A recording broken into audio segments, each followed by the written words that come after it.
Hello there, welcome to Cool Talk Talks, and I'm going to give you my reaction to the Oscars and specifically as to why Sinners lost. And I want to start with that first. Everybody knew pretty much that One Battle After Another and Sinners were the two front runners. There were a few other films out there like Hamnet, for example, Marty Supreme, that were favorites, but basically the two front runners were One Battle After Another and Sinners. Now, why did Sinners lose? And some say there's a racial bias. Others say, well, how is it possible that it won cinematography, but it lost Best Picture? And I have a very simple response to that. There's no racial bias here, first of all. One of the reasons that Sinners lost is this. It won Best Cinematography. Cinematography is how you frame a film, how you light a film, and in that category, Sinners won. It was very well shot. The movie's very well shot in that regard. But it lost in editing.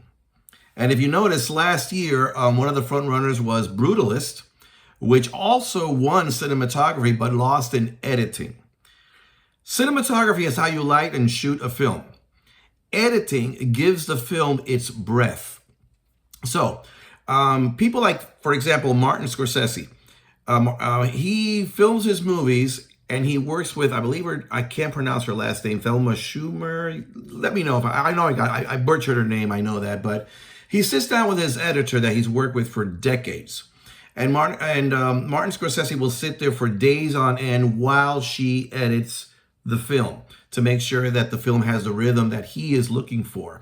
I don't know the methods that director Ryan Coogler uses with his editors, but when I saw Sinners the first time, I saw it twice. The first time, the first half, I found that it dragged. And for a lot of people, they also mentioned that the film was lacking in its pacing. So when a film is not paced well, a lot of it does have to do with the editing, and the other part is the writing. And I think the writing did suffer as well, even though Ryan Coogler won the Oscar for Best Original Screenplay. Now, the idea was very original and all of that. I don't quite state that. I mean, I might get hammered for this one. I don't believe he deserved the award for Best Writing because there was a lot of over-exposition going on with the twins, for example. Well, here we are. Well, we haven't been here in 7 years.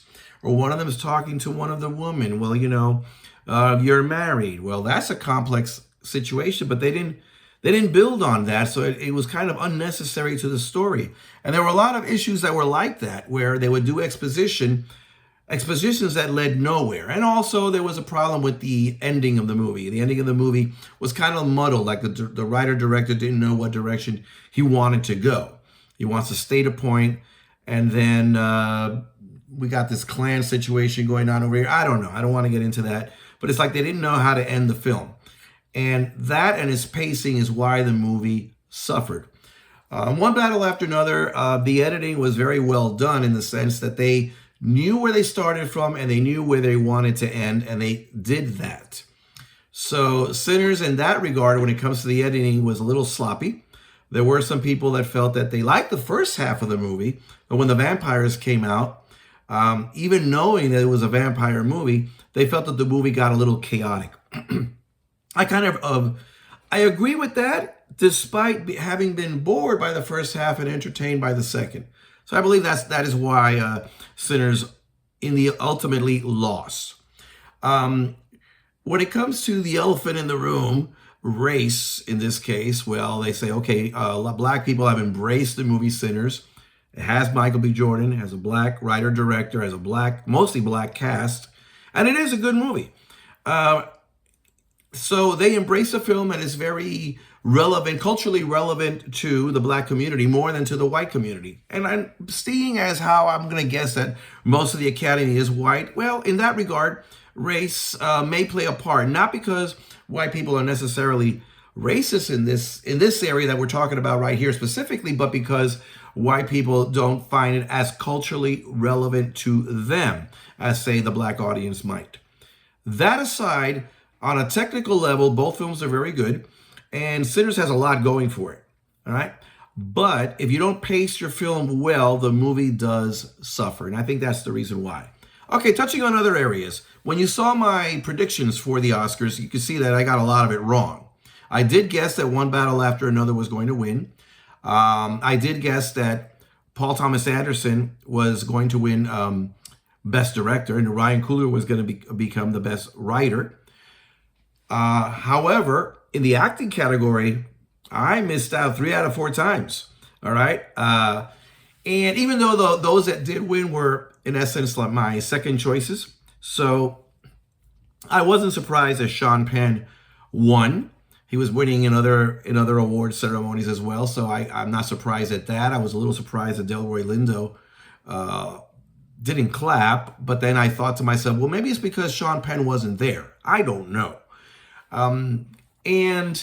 But the acting categories were no complaints there. No complaints there whatsoever.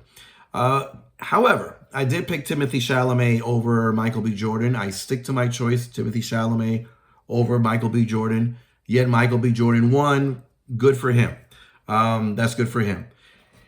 Now, as to why Michael B. Jordan won, I think it's not, this is going to sound bad, but it's not so much that Michael B. Jordan won as much as it is that Timothée Chalamet lost. Timothée Chalamet, I think a lot of people feel that you got to give some actors a lot of humble pie before they can get an award. And I think that's what happened here. There was a time about 20 years ago, I believe it was, but perhaps more, where Russell Crowe had won the Oscar for Gladiator. The very next year, he did a much superior performance in A Beautiful Mind, and everybody expected, well, he's going to win. And he didn't. It went to Denzel Washington for Training Day. And Denzel Washington deserved the Oscar more for previous films, didn't get it. So it kind of it's about time for Denzel Washington. But also, it was also handing Russell Crowe a little bit of humble pie, because Russell Crowe did act better in A Training Day than Denzel Washington did. I got that backwards. Russell Crowe acted better in A Beautiful Mind than Denzel did in Training Day. But those are the breaks. But anyway, down the line, I think Timothée Chalamet will get more nominations, and perhaps he'll win an Oscar one day. Now, as far as the arrogance is concerned, I think that's where he needs, if he wants to win that Oscar, and he's made it very evident that he does, you have to be humble to the public. Not just the public, but even the Academy Award members that are out there.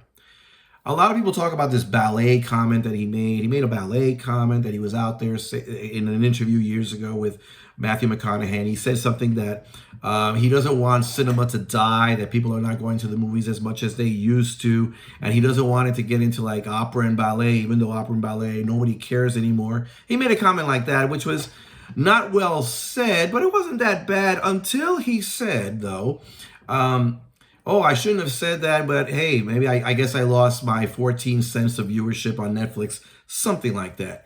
And when he reduced the audience to 14 cents of viewership and viewing the audience as human beings as dollars and cents, that doesn't come across very well. There were other stories that I've heard of that he saw actress Sarah Paulson, who is very well known, in a restaurant, walked up to her, started talking, and he picked a cookie from the table and started eating it without asking if he could have it. Things like that, so I guess the sense of entitlement that he demonstrates to the audience, perhaps he demonstrates that to his peers. And if he does, unfortunately, if people don't like you, they may not vote for you. All right. But he's talented enough that one thing carries over the other. We'll see how that goes. All in all, it was a good show. Going back to Timothée Chalamet, though, I did feel that it was a bit of a humiliation ritual. I mean, they kept ragging on him because of his ballet comment, which is fine. People expect to get roasted. But when Sinners did their number, their song, the best nominated song, and they were playing it on stage, they show all these different characters dancing and singing from different times of African American or African music, they suddenly had a ballerina come out in the front. That ballerina is Misty Copeland. She was actually helping the film Marty Supreme, Timothée Chalamet's movie Marty Supreme. She was helping promote that film months ago, and here she is on the stage on the Sinners side, dancing on stage, I guess to celebrate ballet. Is that the message here? In front of Timothée Chalamet. And I saw, not on the Oscars, they didn't show it. They didn't show Timothée Chalamet's face, but they showed from another angle, somebody else put out a video where they showed Timothée Chalamet from the back. And they said that when that scene came out, that the ballerina came out, there was a cameraman wheeling right in front of Timothée Chalamet in case the director of the Oscars wanted to focus on Chalamet's reaction to what was being shown. So it was like Chalamet may not, didn't know that they weren't going to show his face, but he did see the cameraman right here.